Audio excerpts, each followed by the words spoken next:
پتہ ہے اللہ کو ہر وہ ایک آنسو ہزاروں سمندر سے زیادہ پیارا ہوتا ہے جو تڑپ کے انتہا کو پہنچ کر تمہاری آنکھوں سے نکلتا ہے، اور وہی آنسو تو خون کہلوانے کی طاقت رکھتا ہے۔ حضرت علی رضی اللہ تعالیٰ عنہ نے فرمایا، سب سے پہلی عبادت یہ ہے کہ انسان مصیبت میں صبر کر کے اللہ تعالیٰ کی طرف سے مدد کا منتظر ہوتا ہے۔ زخم بننے سے پہلے وہ مرہم کا انتظام کر کے رکھتا ہے، تو پھر رکو مت، دعاؤں کا سلسلہ جاری رکھیے۔ کن محبت ہے اس کی اور فیکن یقین کا فلسفہ ہے۔ محبت کرنے والے کو محبوب رکھتا ہے وہ، اور یقین رکھنے والوں کو کبھی بھی مقدر سے ہارنے نہیں دیتا۔ زندگی کے ہر موڑ پر جہاں امتحان ہوتے ہیں نا، وہیں اللہ کی مدد بھی موجود ہوتی ہے۔ تم بس اللہ کی مدد پر یقین رکھو، امتحان کیسے پاس ہو جائیں گے پتہ ہی نہیں چلے گا۔ بے شک حالات انسان کے ہاتھ میں نہیں ہوتے، لیکن جس کے ہاتھ میں ہوتے ہیں نا، وہ بہت رحمان اور رحیم ہے۔ جسے اللہ پاک نے جوڑا ہو، اسے کوئی رلا نہیں سکتا۔ جس آنکھ نے شکر کے آنسو بہائے ہو نا، اسے غم زیادہ دیر رلا نہیں سکتا۔ جس دل نے اللہ پاک پر توکل کرنا سیکھ لیا ہو نا، اسے پھر ماضی کے اندھیرے اور مستقبل کے خوف نہیں ستاتے۔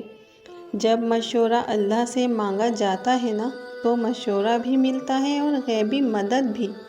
یاد رکھو، اللہ کی مدد اور نصرت صبر کے ساتھ ہے، اور کوئی شک نہیں کہ ہر مشکل کے بعد آسانی بھی تو ہے۔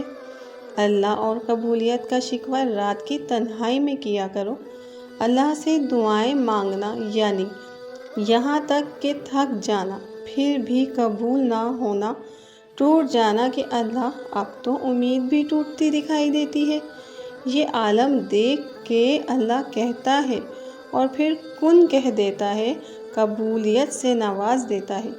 میرے بندے اداس نہ ہو، میں ہوں تیرے ساتھ۔ تم شکوہ کرتے ہو نا کہ تمہیں تمہاری چاہت نہیں دی گئی، وہ تو 70 ماؤں سے بھی زیادہ پیار کرنے والا ہے۔ بے شک اس کی چاہت ہے کہ تم اس کی چاہت میں راضی ہو جاؤ، تاکہ وہ تمہیں تمہاری اس چاہت سے بھی نواز دے گا جو تم نے سوچا بھی نہ ہوگا۔ سبحان اللہ۔ جب انسان بہت زیادہ تکلیف میں ہوتا ہے نا، اور مسکرا کے یہ کہتا ہے کہ میں نے یہ معاملہ اللہ کے سپرد کر دیا، تو یقین مانو فرش سے لے کے عرش تک ہر چیز لرز جاتی ہے، اور وہ سیدھا 7ویں آسمان تک پہنچ جاتی ہے۔ جب معاملہ سیدھا 7ویں آسمان تک پہنچ جائے، جب معاملہ اللہ کے سپرد کر دیا جائے، تو ظالم بچ نہیں پاتا۔ وہ رحمان اور رحیم تو ہے، مگر کیا تم نے سنا نہیں کہ وہ ذوالجلال ہے؟ اللہ اکبر۔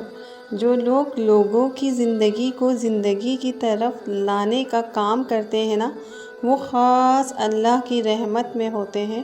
ایک ایسا راستہ ہے جو ابدی نواز کی طرف لے جاتا ہے، جس پر چل کر انسان خدا کو پا لیتا ہے۔ سبحان اللہ۔